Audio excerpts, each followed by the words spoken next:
ਸਤਿ ਸ਼੍ਰੀ ਅਕਾਲ ਜੀ। ਤੁਸੀਂ ਜੁੜੇ ਹੋ ਗਲੋਬਲ ਖਬਰਨਾਮਾ ਦੇ ਨਾਲ ਤੇ ਮੈਂ ਹਾਂ ਰਜਿੰਦਰ ਅਰੋੜਾ। ਅੱਜ ਆਪਾਂ ਫਰੀਦਕੋਟ ਦੇ ਰਾਧਾ ਕ੍ਰਿਸ਼ਨ ਧਾਮ ਦੇ ਵਿੱਚ ਪਹੁੰਚੇ ਹਾਂ, ਜਿੱਥੇ ਦਿਵਯ ਜੋਤੀ ਜਾਗਰਤੀ ਸੰਸਥਾਨ ਵੱਲੋਂ ਆਸ਼ੂਤੋਸ਼ ਮਹਾਰਾਜ ਜੀ ਦੀ ਸ਼ਿਸ਼ਯ ਸਾਧਵੀ ਗਰਿਮਾ ਭਾਰਤੀ ਜੀ ਜੋ ਫਰੀਦਕੋਟ ਪਹੁੰਚੇ ਨੇ, ਉਹਨਾਂ ਦਾ ਅਸੀਂ ਹਾਰਦਿਕ ਸਵਾਗਤ ਕਰਦੇ ਹਾਂ ਤੇ ਉਹਨਾਂ ਨਾਲ ਗੱਲਬਾਤ ਕਰਾਂਗੇ ਉਹਨਾਂ ਦੇ ਜੀਵਨ ਨੂੰ ਲੈ ਕੇ ਤੇ ਜੋ ਇੱਥੇ ਫਰੀਦਕੋਟ ਉਹਨਾਂ ਵੱਲੋਂ ਕਥਾ ਕੀਤੀ ਜਾਂਦੀ ਹੈ ਤਾਂ ਉਹਨਾਂ ਨੂੰ ਲੈ ਕੇ ਆਪਾਂ ਚਰਚਾਵਾਂ ਕਰਾਂਗੇ। ਸਾਧੂ ਜੀ ਤੁਹਾਡਾ ਬਹੁਤ ਬਹੁਤ ਸਵਾਗਤ ਹੈ। ਧੰਨਵਾਦ। ਸਾਧੂ ਜੀ ਆਪਾਂ ਗੱਲ ਕਰ ਲਈਏ ਤੁਹਾਡੇ ਸ਼ੁਰੂਆਤ ਤੋਂ ਤੇ ਤੁਸੀਂ ਦਿਵਯ ਜੋਤੀ जागृति संस्थान ਨਾਲ किस तरह जुड़े? सबसे पहले तो फरीदकोट वासियों को जय श्री राम, जय श्री कृष्ण। अगर मैं अपनी बात करूं तो शुरू से ये कह सकते हैं कि एक आध्यात्मिक रुचि रही, घर का वातावरण ऐसा रहा जहां पर भक्ति भाव था और उसी कारण से कहीं संतों की शरण में जाना, किसी पूजा पाठ में जाना, तो वहाँ पर जाकर के कुछ विचारों को श्रवण करते थे कि मीरा को प्रभु की लगन लगी, ध्रुव व प्रहलाद बहुत छोटे छोटे बच्चे थे जिन्होंने ईश्वर की प्राप्ति को कर लिया। उन जो विचारों को सुना, संतों के, महात्माओं के, उन विचारों के ऊपर मनन किया। मनन किया तो वो धीरे धीरे बीज हमारे भीतर ऐसे प्रफुल्लित होता चला गया कि ऐसी प्रबल इच्छा बन गई कि ईश्वर प्राप्ति के लिए प्रयास करना चाहिए। भक्ति हमारे जीवन का एक महत्वपूर्ण एम है, लक्ष्य है, उसे हमें प्राप्त करना चाहिए। ठीक है, समाज में रहते हैं, जिस हम आज कलिकाल के अंदर हैं, जो माहौल है, जिस युग के अंदर जी रहे हैं, वहाँ सांसारिक जानकारी होना, स्टडी, एजुकेशन बहुत ज़रूरी है, लेकिन इसके साथ प्लस अध्यात्म की पावर हमारे जीवन में होना बहुत ज़रूरी है। जैसे कि स्वामी विवेकानंद जी कहते हैं कि एक व्यक्ति अगर अपने जीवन में पूर्णतः सफलता को पाना चाहता है, जैसे एक पक्षी है, उसे ऊंचा आकाश में उड़ान भरनी है तो उसे दोनों ही पंख चाहिए। एक पंख के साथ वो इतना ऊंचाई को प्राप्त नहीं कर सकता, वापिस जमीन पर आकर के मुंह के बल गिर सकता है। ठीक ऐसे ही जैसे पक्षी के लिए दोनों पंख होना जरूरी है, एक व्यक्ति के लिए समाज में सांसारिक जानकारी और आध्यात्मिक ज्ञान दोनों का होना बहुत जरूरी है। इसी बात पर थोड़ा चिंतन गहरा हुआ, मनन किया तो एक जो जिज्ञासा जागी, उसी जिज्ञासा ने हमें इस अध्यात्म की ओर अग्रसर किया, तलाश की। तो परम पूजनीय परम वंदनीय सर श्री आशुतोष महाराज जी का सानिध्य मिला, उनसे जब ज्ञान दीक्षा मिली, ध्यान साधना की गहराइयों में गए, वो खोज पूर्ण हुई। ये आध्यात्मिक हमारी यात्रा रही। जी दिव्य ज्योति जागृति संस्थान का उद्देश्य की है, इस समाज विच किस तरह का योगदान पा रहा है? दिव्य ज्योति जागृति संस्थान का उद्देश्य भैया केवल मात्र धार्मिक समागम करना नहीं है। बहुत बड़ी संख्या में हमने, बहुत बड़ी काउंटिंग में हमने राम कथा की, कृष्ण कथा की, शिव कथा की, देवी भागवत की, ये नहीं है। दिव्य ज्योति जागृति संस्थान का उद्देश्य है आध्यात्मिक समागम हो या फिर मैन टू मैन हमारी डीलिंग हो, हम उन्हें जागृत करें, क्योंकि आज हमारे समाज में आध्यात्मिक समागमों की कमी नहीं है। बहुत संख्या में आध्यात्मिक समागम हो रहे हैं, कथाएं हो रही हैं, आयोजन हो रहे हैं, लेकिन इंसान को अपने जीवन में शांति नहीं है। भक्ति वास्तव में क्या है वो इसे नहीं समझ पा रहा। भक्ति का अर्थ है ईश्वर के साथ जुड़ जाना, और दिव्य ज्योति जागृति संस्थान के संस्थापक संचालक हमारे गुरुदेव परम पूजनीय सर श्री आशुतोष महाराज जी का उद्देश्य है, जिस ईश्वर को आज हमारा समाज, हमारे समाज के लोग मान रहे हैं, वो ईश्वर को केवल मानने तक सीमित ना रहे, उसे जाने भी। क्योंकि जब तक एक व्यक्ति भूखा है, भूख से व्याकुल है, तड़प रहा है, उसे भोजन ग्रहण करने को नहीं मिलेगा तो वो केवल तड़पता ही रहेगा। लेकिन जब हम उसे भोजन प्रदान करेंगे, वो भोजन को ग्रहण करेगा, तब जाकर के उसकी पेट की भूख शांत हो पाएगी। ठीक ऐसे ईश्वर को मानना केवल मात्र चर्चा है भोजन की, ईश्वर को ग्रहण करना, जान लेना, ये भोजन को ग्रहण करके अपनी भूख को तृप्त कर लेना है। और परम पूजनीय सर श्री आशुतोष महाराज जी आज जो ज्ञान जन जन को बांट रहे हैं, वो वही सनातन पुरातन ज्ञान है जो भगवान श्री कृष्ण ने अर्जुन को दिया, जो रविदास जी ने मीरा जी को दिया, जो समय समय पर भक्तों को एक पूर्ण सत्ता सदगुरु के सानिध्य में बैठ करके प्राप्त हुआ। ईश्वरीय दर्शन की अनुभूति करवा देने वाला वो सनातन पुरातन ज्ञान, जिसे अलग अलग भाषाओं से भाषित किया गया। कहीं उसे सर्वथा विषयक तारक ज्ञान का नाम दिया गया, कहीं उसे पराविद्या कहा गया, कहीं ब्रह्म ज्ञान कहा गया। ये जो ज्ञान आशुतोष महाराज जी बांट रहे हैं, ये ब्रह्म से मिलवाने वाला, ब्रह्म की साक्षात्कार अनुभूति करवाने वाला ज्ञान है। ब्रह्म ब्री धातु से निकला, जिसका अर्थ है ऑल प्रोवेडिंग, सर्वव्यापी सत्ता, ईश्वरीय सत्ता। और ज्ञान ज्ञ धातु से निकला है, जिसका अर्थ है जानना।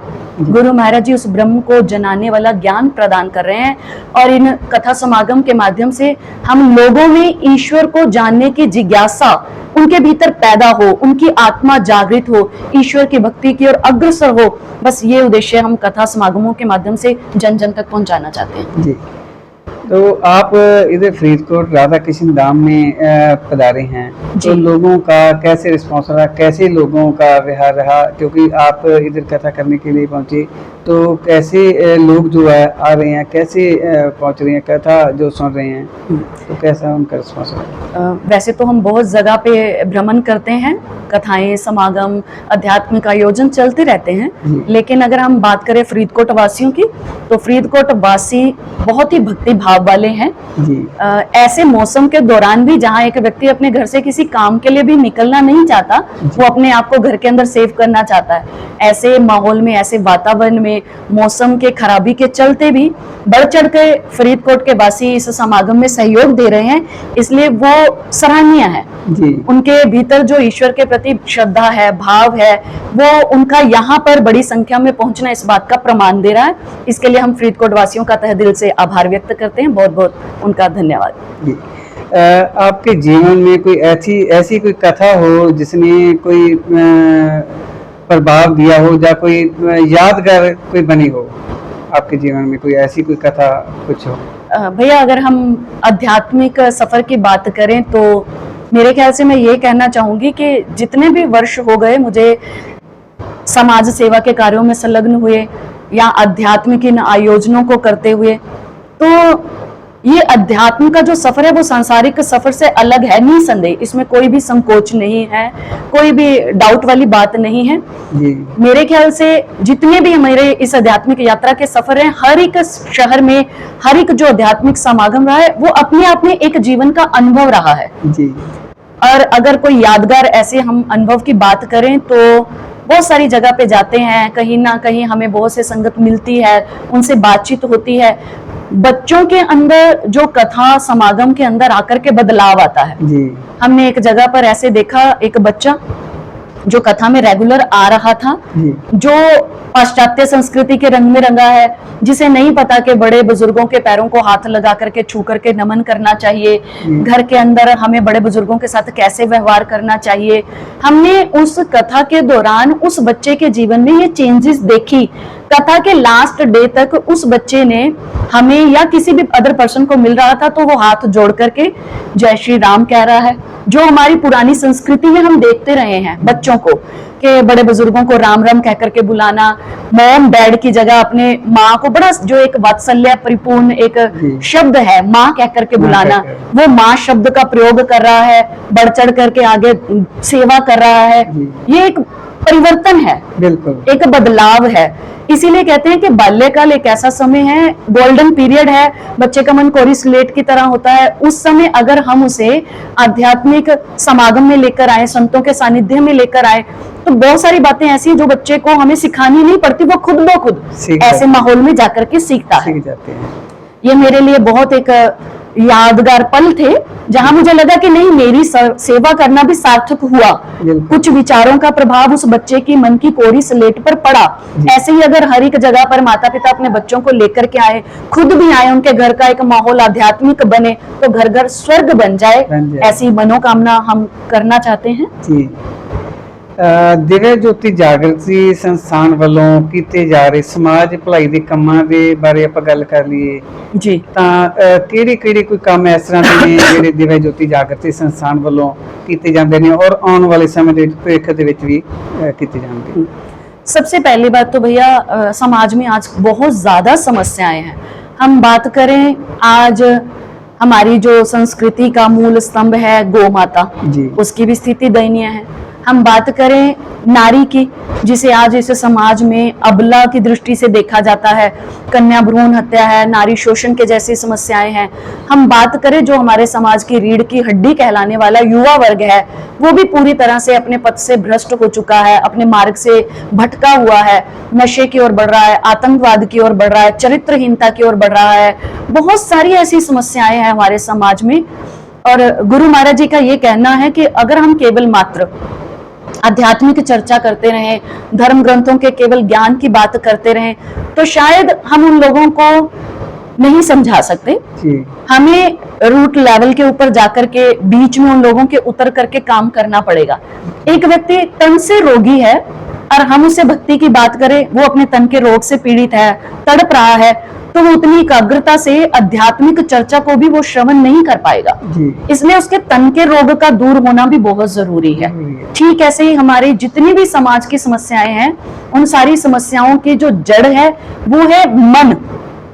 आज इंसान की जो मन है वो भटका हुआ है, मन के कारण ही समाज में अस्त व्यस्तता है। बहुत सारे ऐसे समाज के अंदर संस्थाएं हैं जो एक मानव को सभ्य मानव बनाने के लिए काम कर रही हैं, ऐसी बातें कह रही हैं कि एक इंसान को संवरना चाहिए, सुधरना चाहिए। लेकिन मेरा मानना ऐसे है कि जब तक एक रोगी को रोग लगा है और कोई वैद्य आकर के उसके रोग की जड़ को पकड़े बिना उपचार करे, तो वो रोगी कभी भी ठीक नहीं हो सकता है। बिल्कुल बिल्कुल। उस रोगी को अगर हमें ठीक करना है तो उसके रोग की जड़ को पकड़ कर उस पर हमें कार्य करना पड़ेगा। वो कार्य आज दिव्य ज्योति जागृति संस्थान कर रही है।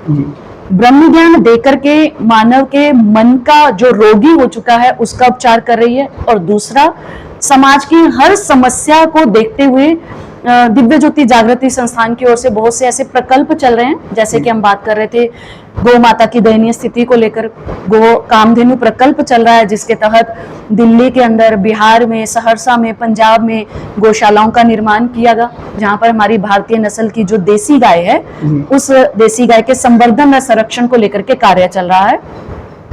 जो हमारे संस्थान की ओर से कार्य 5-7 गायों से शुरू किया गया, आज गौ माता की सेवा के प्रताप से, उसकी कृपा प्रसाद से ही ये कार्य निर्बाध गति से जब आगे बढ़ रहा है। हजारों की संख्या में संस्थान की कामधेनु गौशाला में देसी गाय माता को एक साथ आप आकर के दर्शन कर सकते हो। साहिवाल, थार, पारकर, गिर, कांकरेज, बहुत सारी ऐसी नस्लें हैं।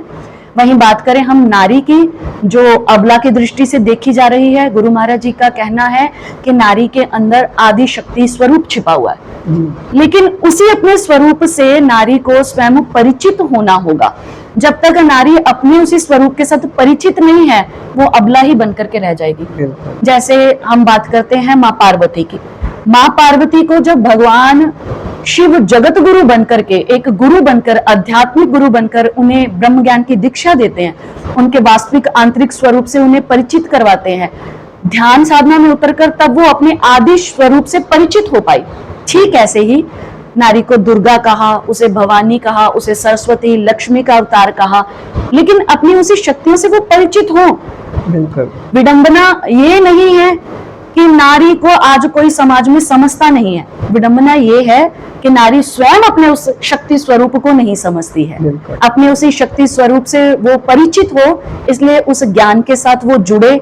गुरु महाराज जी के कृपा हस्त तले एक प्रकल्प चल रहा है, संतुलन, जिसके तहत समय समय पर अभियान चलाए जाते हैं। तू है शक्ति, नारी तू नारायणी, युग निर्माणी नारी, जिसके तहत हमारे समाज में असंख्य ऐसी नारियां हैं जो ब्रह्म ज्ञान से परिचित हुई, ब्रह्म ज्ञान से उन्होंने अपने जीवन को जब नवाजा तो उस ध्यान साधना से वो अपने उस सबला स्वरूप से परिचित हुई, और आज वो अपने प्रति होने वाले अपराध के लिए ही आवाज नहीं उठाती, बल्कि समाज में कहीं भी नारी के प्रति अपराध है, शोषण है, ऐसी घटनाएं जो घट रही हैं वो बढ़ चढ़ करके आगे आती हैं, और ऐसी नारियों के लिए वो अपना सहयोग दे रही हैं, उन्हें इस पीड़ा से निकाल रही हैं। ऐसा जागरण उनके जीवन में गुरुदेव की कृपा से हुआ। नारी सशक्तिकरण को लेकर के ये चल रहा संतुलन प्रकल्प समय समय पर समाज में ऐसे बहुत से समागम करता है जिससे नारी वर्ग को जगाया जाए। जी, दिव्य ज्योति जागृति संस्थान के कार्यों को आगे बढ़ाने के लिए आपका कैसा योगदान रहेगा? जैसे कि भैया हम ऐसे आध्यात्मिक समागम में जाते हैं, जी। वहां पर हम प्रभु श्री राम प्रभु श्री कृष्ण की जीवनी के ऊपर चर्चा करते हैं, लेकिन साथ ही साथ हम समाज की हर समस्या के ऊपर चर्चा करते हैं, क्योंकि हमारे समाज को जागृति की आवश्यकता है। सर्व श्री आशुतोष महाराज जी से ना एक बार किसी ने आकर के प्रश्न किया, आज आप हमारे इस समाज को क्या सिखाने के लिए आए हैं? तब गुरु महाराज जी ने एक बहुत सुंदर सटीक उत्तर देते हुए कहा, आज हमारे इस समाज को कुछ सिखाने की आवश्यकता नहीं, क्योंकि बहुत कुछ समाज सीखा हुआ है, बहुत बड़े स्तर की एजुकेशन है, डिग्रियां हैं, बहुत तरक्की कर ली है, साइंस के माध्यम से, विज्ञान के माध्यम से इंसान कहां से कहां पहुंच गया, लेकिन फिर भी हमारे समाज में अशांति है, हमारे समाज में दुख है, तनाव है, बहुत सी विकृतियां हैं। कारण महाराज ने कहा कि लोग सोए हुए हैं, इसलिए मैं इस समाज को आज कुछ सिखाने नहीं, मैं जगाने के लिए आया हूं। आवश्यकता आज इस समाज के जागरूक होने की है और ज्ञान के माध्यम से समाज की बुराइयों को खत्म करने के लिए, जगाने के लिए, ये ज्ञान के माध्यम से जन जन तक जागृति का संदेश लेकर आ रहे हैं। और जब भी समाज को आवश्यकता रही दिव्य ज्योति जागृति संस्थान के सहयोग की, जैसे कि हम बात करें आजकल जो हालात चल रहे हैं जी। बाढ़ की स्थिति है, लोग अपने घरों से बेघर हुए, शारीरिक रोग से, कष्ट से, बीमारियों से जूझ रहे हैं, मानसिक रूप से परेशान हैं। तब ऐसे समय में भी संस्थान पीछे नहीं रहा। संस्थान का एक जो प्रकल्प है संरक्षण, उसके तहत वो आज आगे बढ़ा, राहत सामग्री दी जा रही है। जो संस्थान का प्रचारक मंडल है, उनके माध्यम से लोगों के साथ जाकर के काउंसलिंग की जा रही है, ताकि वो मानसिक इस पीड़ा से उभर पाएं। डॉक्टरी सहायता दी जा रही है, वैद्य डॉक्टर्स उनके बीच लोगों के जाकर के उनकी बीमारियों का उपचार कर रहे हैं। जो समाज के उन पीड़ित लोगों का अभाव है, उस अभाव को दूर करने के लिए इस प्रकल्प के माध्यम से संस्थान अपना सहयोग कर रहा है। और जब भी समाज को जिस भी कार्य में, जिस भी समाज के कल्याण कार्य के लिए सहयोग रहेगा, ये दिव्य ज्योति जागृति संस्थान सदैव तैयार है। जी। लास्ट क्वेश्चन जी। आप इधर फरीदकोट पधारे, तो हमारे जो फरीदकोट वासी है, तो उनको क्या संदेश देना चाहोगे? क्योंकि आज कथा का लास्ट दिन है जी। तो आज लास्ट कथा करके कल को आप यहाँ से रवाना हो जाओगे, तो क्या लास्ट संदेश देना चाहोगे? मैं फरीदकोट के निवासियों को ये संदेश देना चाहूंगी, आप जिस बाबा फरीद जी की नगरी में रहते हैं, ये बहुत ही पावन नगरी कह सकते हैं, जो जिनके जीवन की यात्रा एक आध्यात्मिक यात्रा थी, जो एक आध्यात्मिक महापुरुष के रूप में जाने जाते हैं। आप उस नगरी के वासी हैं, तो केवल मात्र आप बाबा फरीद जी को मानने तक ही सीमित ना रहे। जो उन्होंने सिद्धांत, जो ज्ञान, जो भक्ति का, अध्यात्म का मार्ग दिखाया, उस पर आगे बढ़े। आपने अपने जीवन में कथाएं तो बहुत सारी सुनी होंगी, लेकिन ये जो दिव्य ज्योति जागृति संस्थान के माध्यम से आपके इस क्षेत्र फरीदकोट में श्री कृष्ण कथा अमृत आयोजन किया जा रहा है राधा कृष्ण धाम के अंदर, ये साधारण कथा नहीं है। ये केवल आप फरीदकोट के वासियों को श्री कृष्ण की लीलाएं नहीं सुनाने आई, इस कथा का उद्देश्य है श्री कृष्ण को आप अपने अंतर्घट में जाने, क्योंकि श्री कृष्ण केवल मात्र मानने का विषय नहीं, वो जानने का विषय है। जब हम उसे जानेंगे, श्री कृष्ण का अपने अंतर्घट में ज्योति रूप में साक्षात्कार करेंगे, तब आपकी जो जीवन की आध्यात्मिक यात्रा है वो अपनी पूर्णता को प्राप्त करेगी। आप आध्यात्मिक सफर को करते हुए सुख समृद्धि को, सांसारिक व आध्यात्मिक, उसे प्राप्त कर पाएंगे।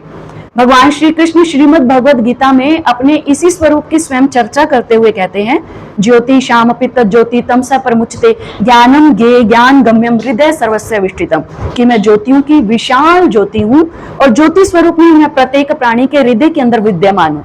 और अगर मुझे देखना चाहते हैं तो ये बाहरी दृष्टि पर्याप्त नहीं है। न तु माम शक्य से द्रष्टु मन्नैव स्वचक्षुषा दिव्यम ददामि ते चक्षु पश्येमि योगमेश्वरम, मुझे देखने के लिए ये दिव्य दृष्टि चाहिए।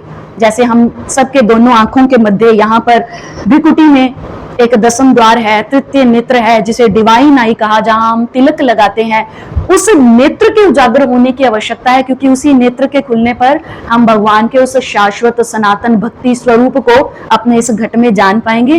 और परम पूजनीय परम वंदनीय सर्व श्री आशुतोष महाराज जी, जो हमारे गुरुदेव हैं, उनके कृपा हस्त तले हमने उस सनातन पुरातन ब्रह्म ज्ञान को प्राप्त किया।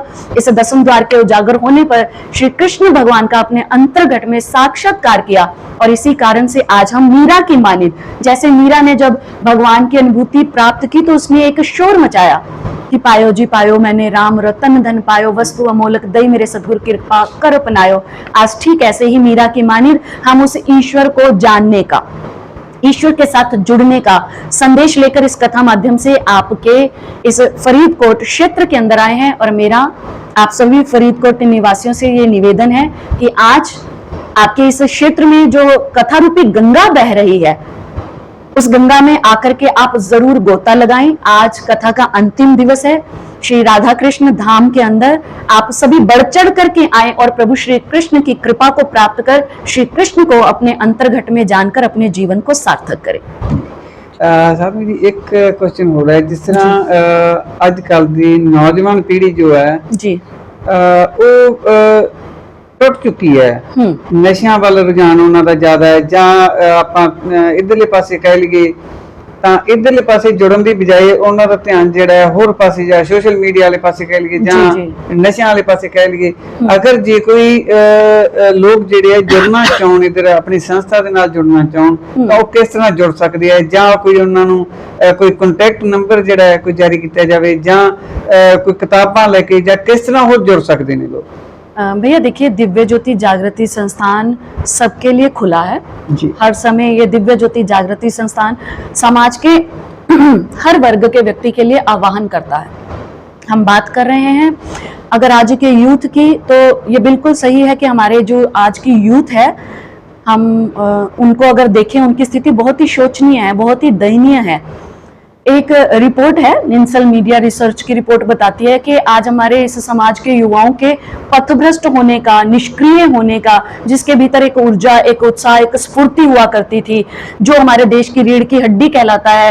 विवेकानंद जी हुए, भगत सिंह जी हुए, सुखदेव जी, राजगुरु जी, एक ऐसे युवा थे जिन्होंने समाज के लिए, देश के लिए कुछ किया, लेकिन आज वो अभाव हमारे समाज के युवाओं में देखने को मिल रहा है। तो युवाओं के अंदर अगर निष्क्रियता है, वो बुराइयों की, विकृतियों की और वासनाओं की ओर बढ़ रहे हैं, तो उसका कारण है आज युवाओं को बिंज वॉचिंग की जो लगी हुई लत है।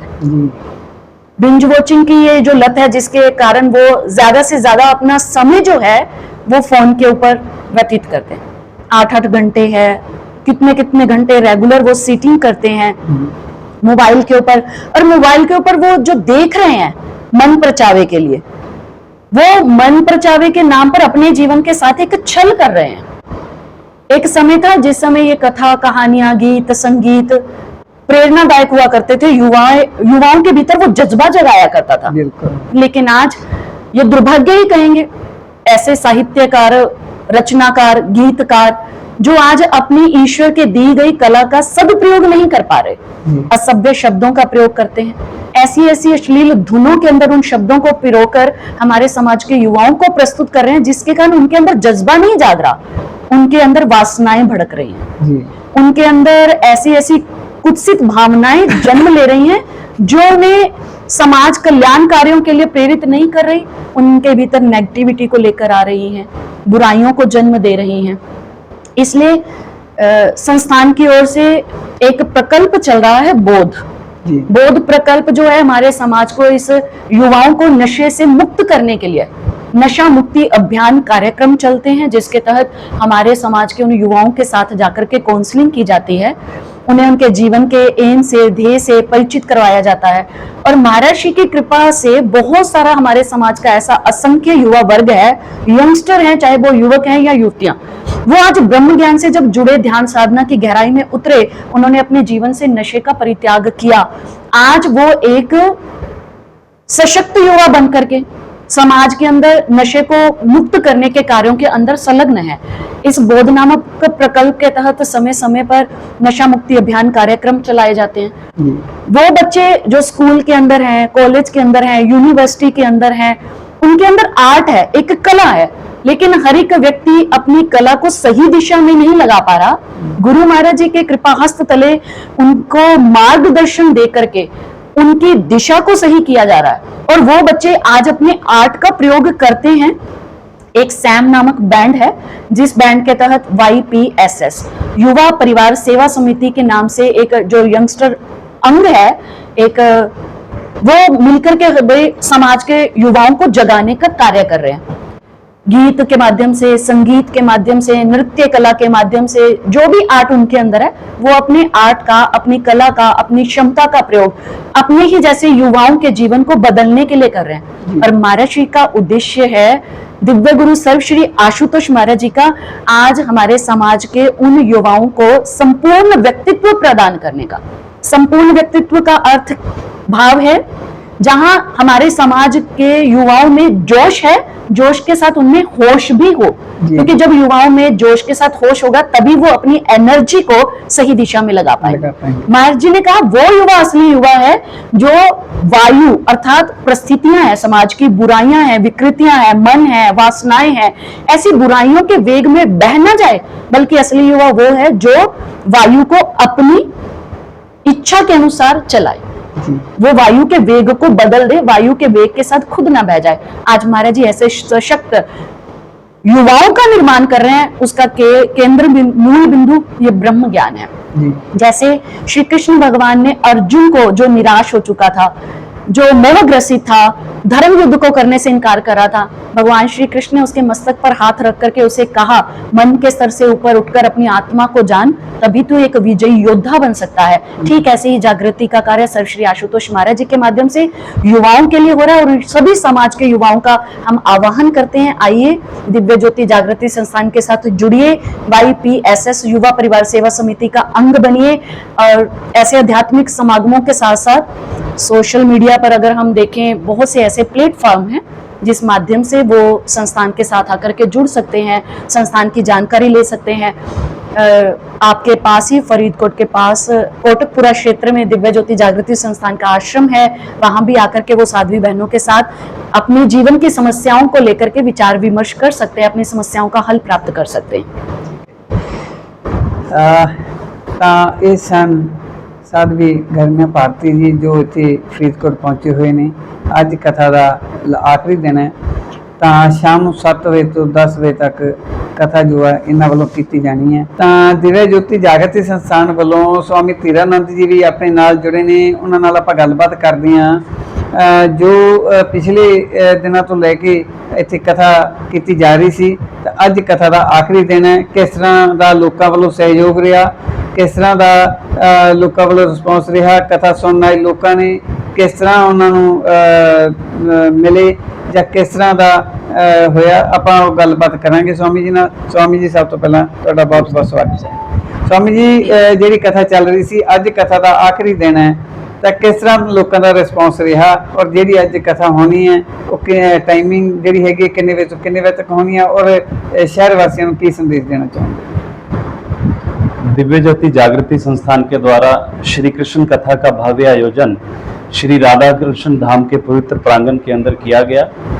यूं तो फरीदकोट बाबा फरीद जी की पावन नगरी है, और उसमें भी वो जो स्थान श्री राधा कृष्ण धाम अपने आप में ही पवित्र है, और उसमें भगवान श्री कृष्ण की जो पावन कथा का जो हमने आयोजन किया वो बड़ा ही एक मंगलमय तरीके से चल रहा है, शांतिपूर्ण तरीके से चल रहा है।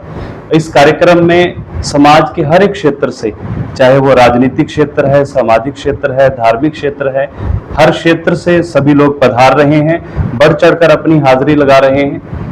इस कार्यक्रम में शहरवासियों का हमें बड़ा प्रेम और सहयोग मिला है, उसके लिए सभी सहयोगियों का मैं संस्थान की ओर से आभार प्रकट करता हूं, उनका धन्यवाद भी देना चाहूँगा।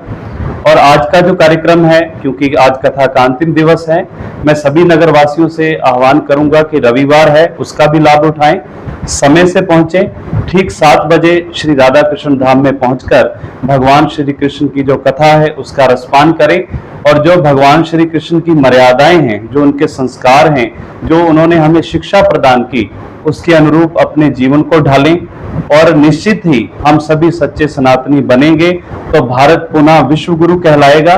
इसी मंगल कामना के साथ पूरे नगरवासियों के लिए बहुत बहुत शुभकामनाएं। तो साथियों, शहर वासियों को अपील है कि अज कथा का आखिरी दिन है, तो वध चढ़ के हिस्सा पाओ, पहुंचो, कथा का लाभ लो, और कथा दे विच की कुछ दस्सिया जाता है, और वो शहर वासियों को अपील है भी उहदे ते जरूर ध्यान दिओ। धन्यवाद।